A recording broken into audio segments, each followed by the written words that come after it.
Swastiastu, salam podcast 77. Kembali lagi dengan saya Putu Ayu Anggia Agustina. Dan saat ini saya ditemani oleh 3 mahasiswa, 2 laki-laki dan 1 perempuan. Siapakah mereka? Dadah. Halo Kak Dimas. Halo Kak Demul. Halo Kak Adi. Gimana kabarnya? Luar biasa. Luar biasa sekali ya. Akhirnya kita berjumpa ya di Universitas Terbuka kembali gitu ya. Dan sebelumnya saya mau kasih pantun nih ya, minta cakepnya ya. Minum kopi di pagi buta sambil baca buku filsafat. Ayo daftar di Universitas Terbuka, belajar asik tanpa ribet debat. Ya, jadi ini Senton, mereka bertiga ini adalah 3 kandidat ya, mungkin nggak satu-satunya gitu ya, tapi di antaranya itu mereka ini sering yang namanya lomba debat. Nah, bagi Semeton yang mau ikut kompetisi debat atau ada informasi debat lainnya, nanti bisa hubungi Kak Demo dan teman-teman. Nah, gimana nih sekarang kegiatannya Kak Dimas? Sekarang kegiatannya kerja sambil kuliah. Kerja sama kuliah. Terus kalau kerja sama kuliah nanti nggak sibuk nih bagi waktu? Enggak sih Kak, karena kan kalau saya pribadi kerjanya itu fleksibel ya Kak. Jadi untuk kuliahnya bisa di sela-sela kerja tersebut atau pas pulang di rumah gitu Kak. Terus sekarang semester berapa? Sekarang semester 3. Semester 3. Wah, masih sangat muda ya. Kalau ini kegiatan perkuliahannya ikut skema apa aja nih? Kan soalnya di UT banyak banget nih, ada tuton, ada TMK, ada terus TTM gitu ya. Kalau Kak Dimas ikut yang mana? Kalau saya ikut TTM, tutorial tatap muka, dan juga tutorial online tutor. Ya oke. Nah, kalau Kak Demul, sekarang kegiatannya apa aja nih? Kuliah sambil kerja. Kuliah sambil kerja. Oke. Sekarang terus kalau misalnya bagi waktu itu gimana dong Kak? Aman aja sih, karena saya ikut tutorial online penuh semua mata kuliah. Jadi biasanya kuliah sih malam atau pagi sebelum kerja. Soalnya kemarin-kemarin tuh ada yang bilang, aduh tuton susah ya, maksudnya misalnya ada yang susah ditanya, susah soalnya, terus susah juga nanya nih ke si tutornya. Terus belum selesai sesi 1 udah sesi 2 datang lagi. Itu gimana tuh? Kalau saya tidak suka menunda, jadi minggu tugas atau minggu apapun langsung dikerjakan di minggu yang sama. Karena kalau menunda 1 minggu akan berlipat sampai terakhir. Masalah pemahaman, sebenarnya ada banyak cara untuk paham materi dari buku yang ada, dari modul yang diberikan, bertanya di ruang diskusi di tutor, atau bertanya langsung melalui pesan kepada dosen di tutor, dan juga bisa lihat di YouTube sih. Karena saya jurusan sains data, banyak tentang statistik, jadi belajarnya juga bisa dari YouTube, dan juga sesi-sesi banyak hal untuk bisa memahami materi. Statistik, oke. Nah ini nih yang sangat banyak orang perlu nih ya nanti nih, kayak misalnya nanti ada Kak Adi, Kak Dimas, Kak Demul, nanti di kuliah akhir itu ketemu sama karya ilmiah. Kalau datanya kuantitatif harus tuh mahir bisa statistik. Nanti minta belajar sama Kak Demul ya. Proses. Iya, sekarang semester berapa Kak Demul? Semester 2. Semester 2. Lebih muda lagi ya. Iya, muda. Kita jangan pernah berpikir untuk tua ya. Oke. Kalau Kak Adi sekarang kegiatannya apa? Hampir sama sih, kuliah, Sama. kerja, event kadang-kadang. Oke, event apa? Ya, wedding. Sering menikah. Bosen aja dulu. Oke, iya. Nah, sekarang semester berapa? Sekarang semester 5. Terus skemanya apa? Skema sekarang ambil TMK. TMK. Ya, Ada TMK aja berarti yang diambil. TMK aja. Oke, berarti nanti ujiannya harus lebih siap lagi ya. Karena kalau pembagian bobot nilai, ya itu 20%. iya kan cuma diakui 20%. Jadi 80%-nya berarti Saya dari UAS. iya itu dia. Harus lebih semangat maksimal. belajar. Oke, terus kalau ini kan kita sering denger debat ini menang gitu, debat ini menang gitu. Kayaknya jarang denger kalah gitu ya. Asik. Ada yang sampai the best speaker gitu ya. Itu dari yang pertama deh, Kak Demo. Itu motivasi ikut lombanya apa sih? Kalau sekarang motivasinya isi waktu luang aja, terus karena debat itu kalau kita diem terus bisa lupa teknik, lupa semuanya, jadi ya terus aja lomba. Saya mulai dari 2018, dari pertama di UT di program studi sebelumnya. Mungkin tujuannya beda-beda dulu, tujuannya mengejar beasiswa sampai satu pertama, sekarang tujuannya mengisi waktu luang sambil terus asah kemampuan. Iya. Itu dari pertama kali mulai debat di 2018. Iya. Tapi SD, SMP, SMA nggak pernah? Oh iya, dari SMP sudah. Oh, dari SMP berarti udah mahir banget nih ya. Terus belajar. Terus kalau misalnya nih, pernah nggak ketika lomba itu pernah gagal nggak? Iya, sering. Sering? Sangat sering. Sering. Lebih sering gagalnya atau suksesnya? Gagalnya, kalau Iya. mulai dari awal merintis SMP pasti nggak langsung. Iya bener. Iya. Terus ini kalian pernah satu tim? Pernah. Aku sama kamu pernah ya? Ganti-gantian. Ganti-gantian ya. Ya biar bisa tahu juga ya kelebihan kekurangannya di mana. Oke. Terus kalau misalnya Kak Adi itu motivasi ikut lomba debat itu apa sih? Motivasi mungkin karena udah dari dulu ya, dari zaman SMA sudah pingin ikut kegiatan debat, tapi karena emang nggak ada yang menaungi, jadi pas tahu di UT ada klub debat, jadi kayak aku pingin ngasah kemampuan berbicara gitu kan, karena sebelumnya juga nggak yang terlalu pede banget ngomong di depan orang banyak. Apalagi kalau ada debat nggak cuma ngomong aja, tapi gimana kita mendengarkan argumen lawan. Jadi kayak kita belajar melihat berbagai sudut pandang di debat. Jadi itu yang bikin motivasi saya mengasah skill, dan tentunya di UT kita kalau menang debat itu akan dapat beasiswa kayak gitu. Oke. Berarti itu baru mulainya tuh dari kuliah berarti Betul, ya. betul. Program studinya Kak Adi apa sih? Sekarang ngambil ilmu komunikasi. Ini bisa menyeimbangkan atau sekalian praktek nggak? Atau Bisa beda? sih, benar. Ini saling nyambung sih dengan program studi yang saya ambil sama pekerjaan sekarang. Karena kan pekerjaan sekarang banyak ketemu sama orang-orang. Jadi ya nggak cuma ngomong, tapi dengerin juga apa yang disampaikan orang-orang. Jadi sangat membantu sih. Iya, oke. Nah, kemudian kalau Kak Dimas, motivasinya apa, Kak?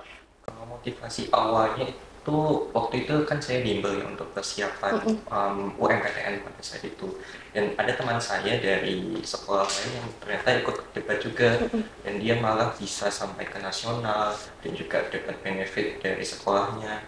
Terus kemudian ketika saya masuk di universitas terbuka, saya juga kepingin dong buat ikut seperti dia gitu. Dan juga kebetulan pada saat itu salah satu anggota dari klub debat ini namanya Kak Uke itu share di grup angkatan kalau ada klub debat loh, wah saya juga ikut deh gitu. Iya. Ini kalau Kak Dimas program studinya apa? Saya akuntansi. Akuntansi. Oke. Ya, akuntansi juga perlu ya, namanya nanti mengambil keputusan. Jadi kalau debat itu kan nggak cuma debat, tapi kita harus bisa berpikir kritis gitu ya. Nah, role modelnya Kak Adi siapa? Role model. Bapak sendiri sih. Ya yang paling deket karena karena yang ditemuin setiap hari, gimana akhirnya dia bisa buat saya sampai di sini, bisa kuliah, bisa kuliah sampai di sini dan lain sebagainya, dan tetap support. Karena kan mungkin orang tua bapak sendiri pasti mikir ngapain sih sibuk banget kayak di kampus padahal udah kerja gitu kan. Tapi ya dia tetap support apa yang dilakukan anaknya, yang penting itu masih positif kayak. Itu sih yang bikin role model saya sendiri. Nah, kan udah punya role model. Terus kalau misalnya suatu hari itu kan pasti pernah aja mengalami kegagalan gitu ya. Terus karena ini paling dekat, biasanya Bapak tuh apa? Ada nasihat atau apa gitu? Nasihat dari bapak sih ya tetap selalu support. Paling udah biasa itu kalah, setiap lomba pasti ada gitu. Jadi kayak even pun kita kalah dia nggak bakal ngejatuhin kayak gitu. Jadi ada supporting dari mereka yang bantu akhirnya kita tetap bisa bangkit lagi gitu. Jadi kayak berpandangan bahwa kalah tuh bukan suatu hal yang memalukan gitu. Jadi kayak step awal untuk kita naik level lagi. Tapi pernah nangis di pojokan kamar nggak? Oh, Pernah sedih gitu? pernah. Karena gagal itu ya? Lebih ke ngerasa bahwa kok nggak bisa kayak yang lain sih. Jadi tapi pada akhirnya ya udah, mungkin belum waktunya, masih ada yang kurang dan lain sebagainya. Oke, kalau Kak Dimas role modelnya siapa? Role model dalam kehidupan sehari-hari ya ibu saya sih kalau saya pribadi ya, karena memang pada akhirnya ibu saya sendiri pun yang mengarahkan saya untuk ke UT dan juga beliau berperan sangat banyak untuk dalam kehidupan saya, masa depan saya, selalu berusaha untuk memberikan yang terbaik pada akhirnya. Dan juga ya kembali lagi seperti Kak Adi tadi, menjadi support system bagi saya baik di saat terbaik maupun saat-saat yang memang bisa dibilang kurang baik. Itu sih Kak. Oke, terus kalau tadi Bapak ya, dari Kak Adi yang memberikan nasihat, sekarang nih role modelnya Ibu. Berarti kan Dimas lebih sering curhat ke Ibu nih kalau misalnya ada gagal atau gimana gitu. Terus biasanya mereka gimana ke Kak Dimas? Mungkin kalau ibu pasti akan tetap support dia, karena kembali lagi kalau ibu saya bilang ya sudah, ini kan hanya bisa dibilang suatu step yang dicoba gitu kan ya. Jadi ketika kita gagal ya itu mungkin step untuk selanjutnya, atau yang berarti ada sesuatu yang belum maksimal di diri saya, karena selalu ada hal yang bisa diperbaiki pada akhirnya, seperti debat atau misalnya di kuliah atau segi kehidupan saya lainnya gitu kan. Iya. Soalnya zaman sekarang tuh orang tua ngeliat anaknya gagal, ada beberapa gitu ya di antara mereka, aduh nggak usah dah ikut lomba lagi, buang-buang duit kayak gitu loh. Makanya saya pengen tahu nih, kalau ini kalian kan udah sering lomba gitu, terus pernah gagal juga, pernah berhasil juga gitu kan. Apakah dari orang tua ada keberatan apa enggak ya? Saya pengen tahu juga kayak gitu ya. Nah terus kalau Kak Demo, role modelnya siapa? Ya klasik, pasti orang tua menjadi model kehidupan, perjalanan hidup sampai sekarang. Kalau sebenarnya semua orang yang saya temuin bisa saya jadikan role model, siapapun itu hal-hal baik pasti saya ambil. Tapi kalau memang memilih salah satu pasti orang tua yang pasti, karena mereka juga yang menentukan dan juga ngasih jalan lah sampai saya di titik sekarang, dari segi pendidikan, perjalanan yang lain juga, karir juga. Mereka yang memberikan saya petuah lah.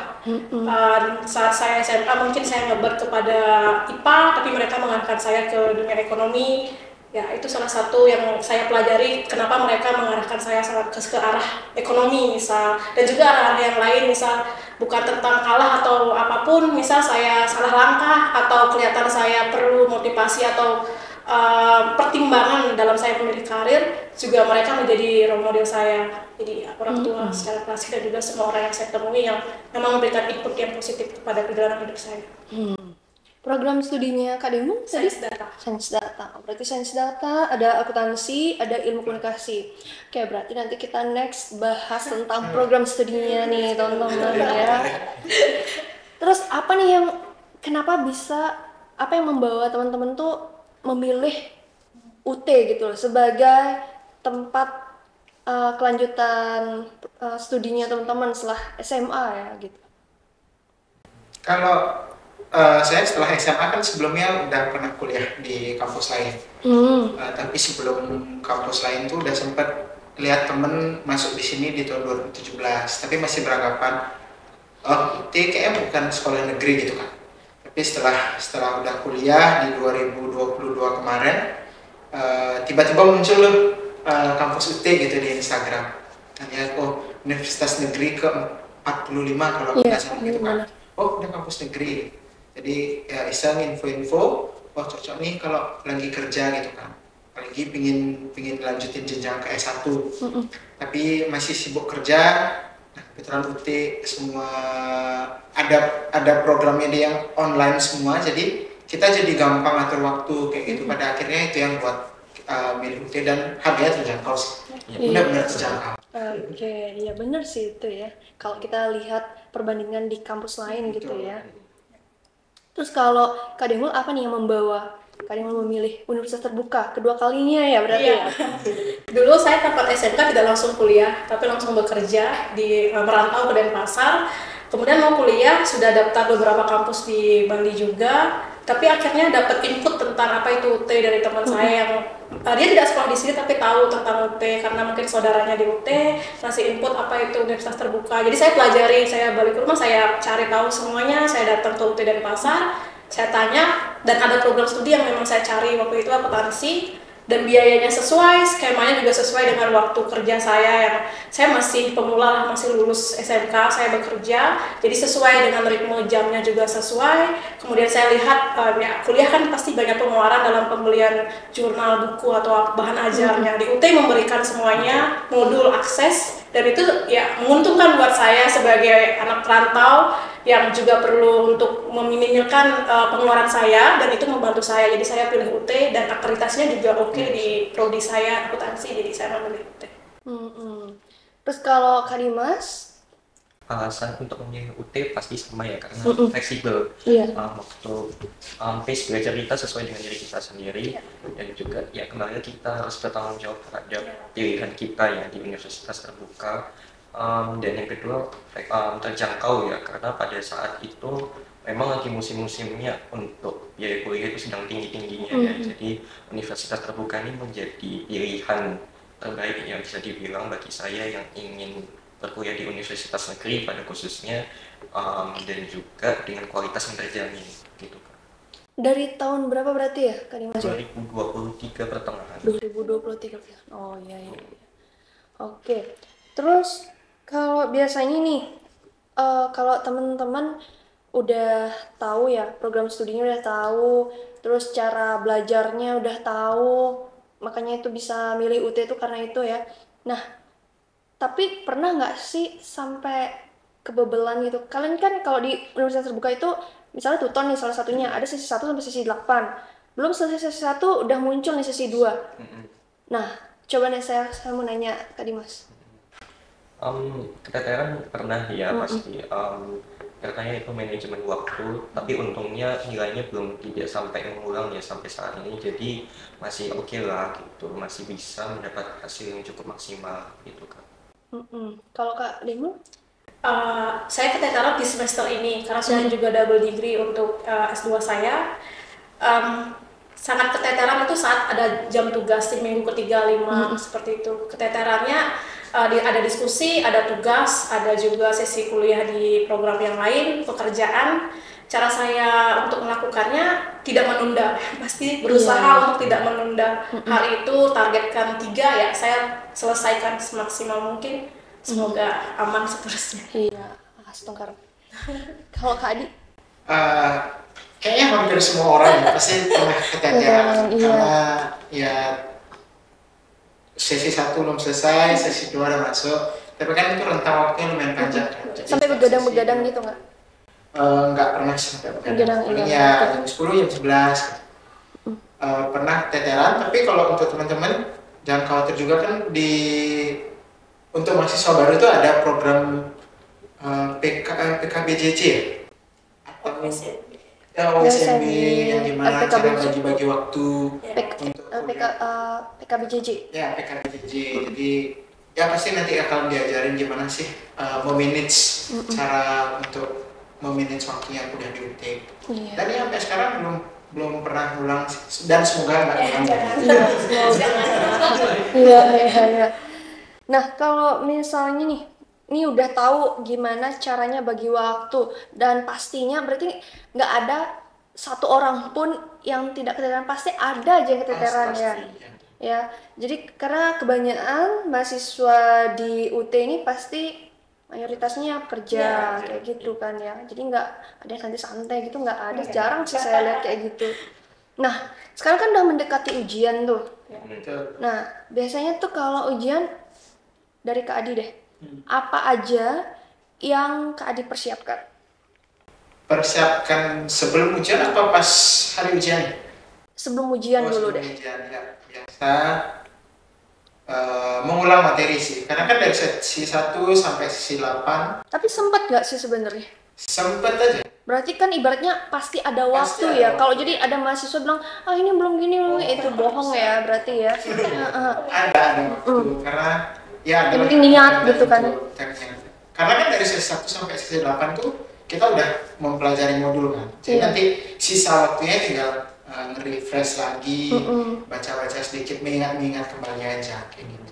Tapi apa yang dari tugas yang didapat itu ada nggak kemiripan gitu terkait ujian gitu? Sedikit enggaknya? Ada sih, karena skemanya berbeda ya. Jadi kalau di tutor atau TMK tuh skemanya lebih banyak esai, dan kita tuh diajak untuk bagaimana sih berpikir kritis atau menyampaikan pendapat kita dalam tulisan dan lain sebagainya. Kalau UAS kan pilihan ganda opsional, jadi pasti ada kemiripan. Jadi kayak kita udah paham, oh materi ini gini loh pembahasannya, jadi lebih gampang. Kayak gitu. Oke. Ada lah kemiripan. Nah, H-1 ujian nih. Apa tuh yang biasanya dipersiapkan? Berdoa. Iya. Betul tuh ya. Berdoa sih siapin yang paling penting tuh print KTPU. Iya. Karena kalau nggak pakai KTPU kita nggak bisa ujian. Terus KTM atau KTP itu disiapin. Pulpen atau pensil tergantung skema ujiannya, dan pakai jas almet, siapin jas almet. Iya. Setrika, Iya, oke. biar tetap fresh.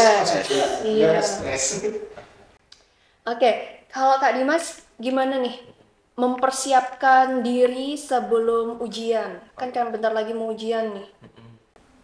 Ya pasti sih setelah selesai masa tutor kan ada jeda ya, sedianya 2 minggu atau bahkan bisa lebih ya. Oh, berarti dapat jeda ya berarti ya? Dapat jeda. Oh, oke. Dapat jeda ke UASnya itu. Nah, jadi di masa itu pasti saya mengulang modul kembali, kemudian latihan-latihan soal, ada tes formatif kan di sana. Kita mengulang kembali latihan soal di sana karena mungkin saja ketika sesi tutor atau TTM belum sempat dikerjakan gitu kan. Jadi ya kembali lagi mengulang materi itu sih, dan juga kalau misalnya kita yang belajar tatap muka itu positifnya kita bisa saling sharing dengan sesama teman kita, atau kalaupun kita nggak tatap muka, tuton atau TMK tetap ada grup angkatan, jadi kita bisa saling bertanya kalau ini bagaimana sih sebenarnya solusinya gitu sih kalau. Pernah lupa bawa KTPU saat ujian?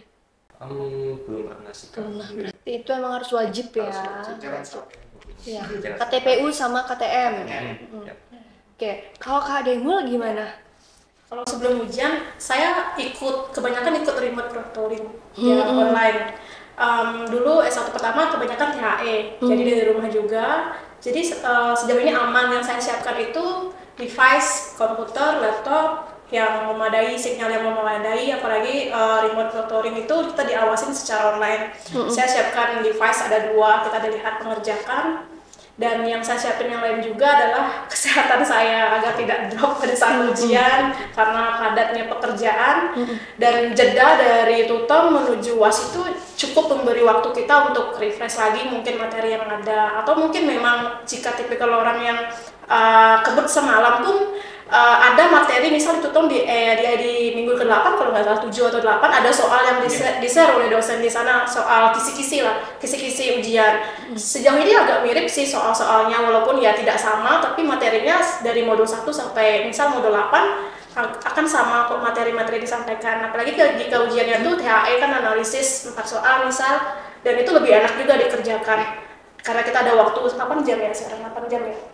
12 jam ya, lumayan cukup lama, 12 jam ya. Ataupun kalau ke kampus Kalau sekarang 6 jam. 6 jam. Iya. Oke, 6 jam juga masih oke untuk 4 soal tersebut, satu mata kuliah juga. Kalau kita ubah kan 2 jam ya. Ya 2 jam yang juga enak juga kok, soalnya hampir mirip dengan yang di tutor. Jadi tidak ada masalah. Paling nyiapin itu device kalau memang kita lebih konsen ke remote tutoring. Kalau UO kan bisa datang ke kampus, semua sudah ready, tinggal kita datang bawa semua syarat yang diminta oleh kampus.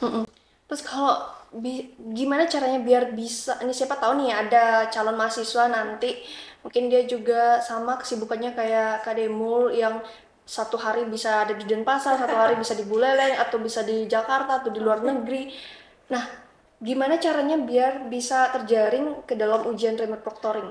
Kalau dari UT Denpasar itu akan ada share link, misal ada pendaftaran untuk perpindahan ujian ke remote itu. Awalnya saya sih pas registrasi memang ujiannya ya di Denpasar, tapi karena kondisi tidak bisa untuk datang langsung ke Denpasar, mungkin di luar kota saya atau mungkin di Buleleng di kampung halaman, saya mendaftarkan diri. Itu biasanya di share 2 minggu sebelum, atau ada link biasanya di grup angkatan kita, di share, kita isi, nanti akan ada konfirmasi lanjutan apa yang harus kita ikuti linknya, dan juga ada pengarahan tentang remote proctoring sebelum ujian, ada pengarahan dari kampus. Berarti benar-benar fleksibel ya? Iya, itu alasan juga ujian fleksibel. Oke. Nah, kalau misalnya dari mata kuliah nih yang diregistrasikan, itu teman-teman ada nggak sampai nambah SKS? Apa cuman segitu aja lah, cukup kayak gitu? Kalau saya karena SIPAS, jadi semua sudah dari UT dipaketkan. Berarti itu nanti pastinya akan membantu ya biar cepat lulus ya? Iya, karena kita tinggal regis, tidak menentukan lagi mau masukkan mata kuliah yang mana dulu, bingung kan yang mana lebih dulu, misal ada statistika 1, 2 atau berapa, jadi tidak langsung loncat kedua, tapi dari awal dulu, dari pengantar dulu, baru bertahap lah materi yang disampaikan karena menyambung. Jadi saya memilih SIPAS dalam program tersebut. Dulu pas S1 sebelumnya di akuntansi, saya mungkin ada nambah SKS karena saya ingin karena ambis aja, masa-masa masih semangat kuliah, masih banyak waktu, nilai B- itu saya ulang lagi biar naik ke A, jadi saya tambahkan di SKS saya, masih bisa ditambahkan. Iya. Nah, sekarang ini saya ada kuis. Ada kuis. Nah, coba sebutkan 3 macam ujian di UT. Nggak boleh salah ya, nggak boleh salah. Siapa yang jadi? Coba. Biar semua tahu nih. 3 skema ujian tuh ada THE, UO, sama remote proctoring. Ada 3 itu. Oke. Lanjutannya berarti dijelasin oleh Kak Dewo nih. Kalau THI katanya tadi ada THI itu, apa ngapain tuh biasanya THI? Aduh, kepanjangan bahasa Inggrisnya saya nggak tahu. Ya, pasti ujiannya bentuknya esai. Kalau saya dulu THE yang semester lalu ada THI juga saya, soalnya dalam bentuk esai. Kalau saya di statistika hitung data di bagian tersebut, itu ya seru juga, enak kok, tinggal nonton YouTube tutorialnya, jadi kita bisa pelajarin, ataupun tentang analisis soal-soal yang bukan hitung-hitungan juga menjelaskan, itu semua ada di modul, tinggal kita menalar juga agar tidak plagiasi, jadi tidak copy paste dari Google. Itu biasanya momok utama, biasanya teman-teman saya juga takut tidak lulus karena plagiasi, padahal itu enak banget, tinggal kita menggunakan kata-kata kita yang mudah, jangan pakai kata-kata yang sulit. Kalau memang kita tidak memahami, jangan copy paste aja sih. Terus kalau ujian online, datang ke kampus, kita sudah disediakan komputer, tinggal login, jawab, klik, keluar hasil ya, langsung tahu. Jadi sudah bisa melakukan pemetaan nih, mapping, oh kita lulus nggak di mata kuliah itu. Kan 30% ya nilai UAS minimal itu bisa diakui, nilai tutor atau nilai-nilai TTM atau MK kita juga. Jadi ya lebih enak di UO karena sudah tahu kita harus ngulang atau kita akan gimana langkah selanjutnya. Kalau remote proctoring itu enaknya, saya sangat suka karena saya bisa di mana saja, yang penting saya siapkan device. Device-nya apa aja tuh?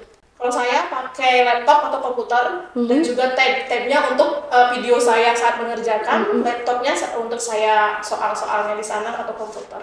Jadi bisa pakai 2 device tersebut. Bisa juga HP sih, tapi kasihan panas, jadi pakai itu saja. Oke, itu aja. Yakin 2 device? 2 device, wifi aman. Wifi, ya bener Wifi aman itu nggak sih? Akses juga. Saya pernah remote itu dari mana ya, dari Buleleng kalau nggak salah, saya pakai wifi ID. Ya, OT itu membantu sekali. Tapi sekarang udah nggak ada. Udah aktif tadi. Oh iya. Jadi harus bener-bener.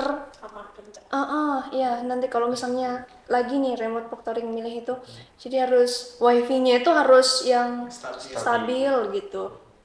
Oke. Hotspot. Nah, teman-teman, dari sekian lamanya kita berbincang-bincang nih ya gitu kan. Ada nggak yang mau disampaikan ke Semeton Bali ini? Oh, wow. Oke, apa itu? Ada yang mau disampaikan nggak? Ayo, Misalnya, ayo. iya. Simpel. Terus mungkin kayak terkait ujian atau ada yang mau daftar mahasiswa baru.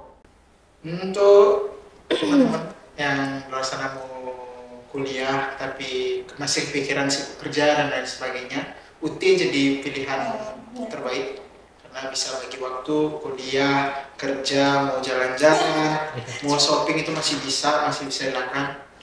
Work life balance Ya. bisa semuanya. Jadi Kalian bisa kerja di mana aja gitu iya, loh bisa intinya. kerja di mana Kapan Betul, aja. betul. Apalagi kan sekarang udah zaman teknologi, siapa sih? Pasti semua orang udah punya HP minimal kan. Jadi bisa semua diakses lewat HP, jadi lebih mudah. Nggak perlu mikir lagi, harus ke kampus lagi ngerjain tugas dan lain sebagainya. Jadi ini sangat membantu untuk mengejar gelar pendidikan karena never stop learning. Pendidikan, kejarlah pendidikan sampai ke negeri Cina. Tapi sekarang kejarlah putih. Oke, mantap sekali.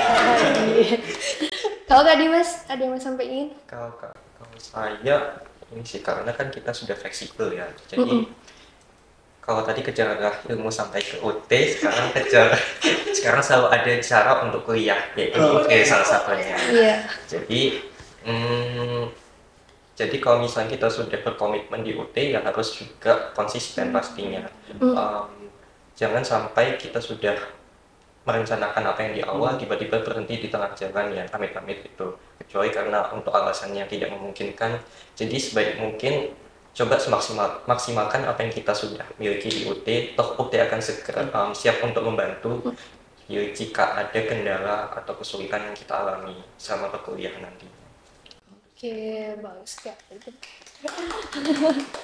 Ini rencana nih Kak Adi, Kak Dimas. Kak Dimas kan tadi aku udah denger udah S2 gitu ya, sedang proses S2. Ini kalian berdua nanti ada pikiran lanjut nggak? Mungkin Lanjut. bagus. Oke, berarti memang apa ya? Kutu buku ya gitu ya. Ambisi juga ya terkait lomba gitu. Oh ya tadi kita belum ada cerita nih ya terkait lomba-lomba apa aja nih yang kemarin pernah diikutin, maksudnya yang juara-juara tuh. Boleh dong dipamerin gitu ya. Oke.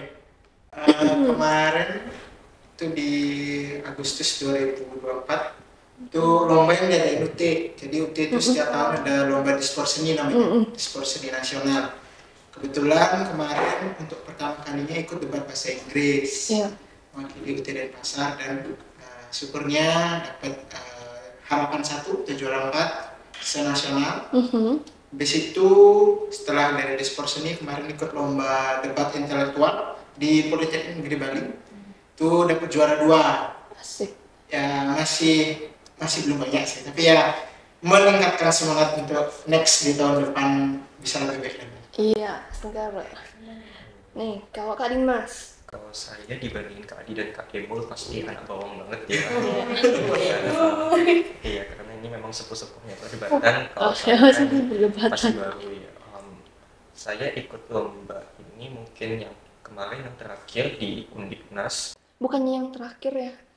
Yang terakhir di Yang terakhir Undiknas. diskusi. Yang terakhir diikuti itu di Undiknas itu sampai semifinal. Tapi untuk yang juara sebelumnya pernah di lomba debat Cawapres Radar Bali di Universitas Negeri Mahadéwa, dapat juara 4 juga, juara harapan 1. Itu sih Kak. Iya. Masih baru banget juga. Gak apa-apa, bagus ya. Nah, nih Kak Ade mulai. Mana aja nih Kak? Nah, itu. Yang terakhir Jangan yang terakhir terus, Yang dari terakhir. awal deh. dari awal 2018. Dari Dari awal 2018. 2018 yang pertama dispor seni Ini personil lagi ya. itu juara 2. Habis itu sampai lagi ya. Sebelum dispor seni ada lomba lokal di Bali di Unhi ASEAN. Ada yang pernah keluar Bali gitu Iya, ya? di Makassar tahun 2023 di Makassar kita juara 2. Itu ASEAN. Habis itu kita Kemana lagi ya yang di luar Bali? Banyak, apa lagi deh? Lupa.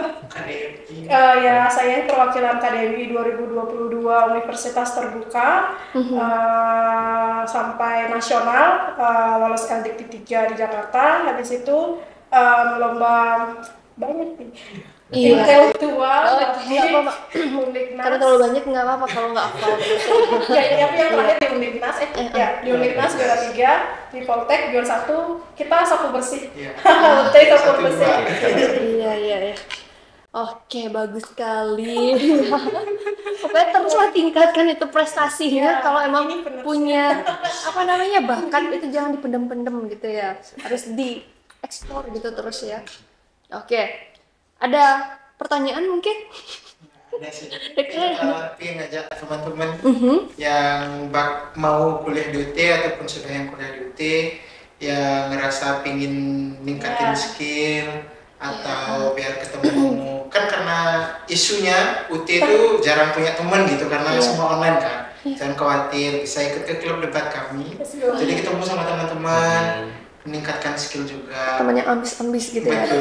Iya. Bisa lihat aja ini yang debaters 77. Iya bagus, setuju. Iya betul sekali. Oke, terima kasih Kak Adi, Kak Demul dan Kak Dimas. Kalau misalnya ada yang mau disampaikan lagi, ada? Sudah sih. Sudah. Sudah. Oke deh, kita kembali nih Smeton. Nah, jadi itulah pengalaman ya dari Kak Adi, Kak Dimas, dan Kak Demul gitu yang sering sekali lomba debat. Nah, bagi Smeton yang mau juga ikut berpartisipasi dalam Debaters 77 itu jangan lupa katanya di follow Instagramnya Debaters 77 dan nanti bisa WA gitu juga ya sama teman-teman debat. Oke, mungkin itu aja dari saya untuk podcast kali ini gitu ya teman-teman. Saya Putu Yang Jagestina, mohon maaf bila ada salah kata dan juga dari teman-teman semua dan tim gitu ya. Saya undur diri. Terima kasih. Om Santi, Santi, Santi. Om. Salam podcast 77. Bye-bye.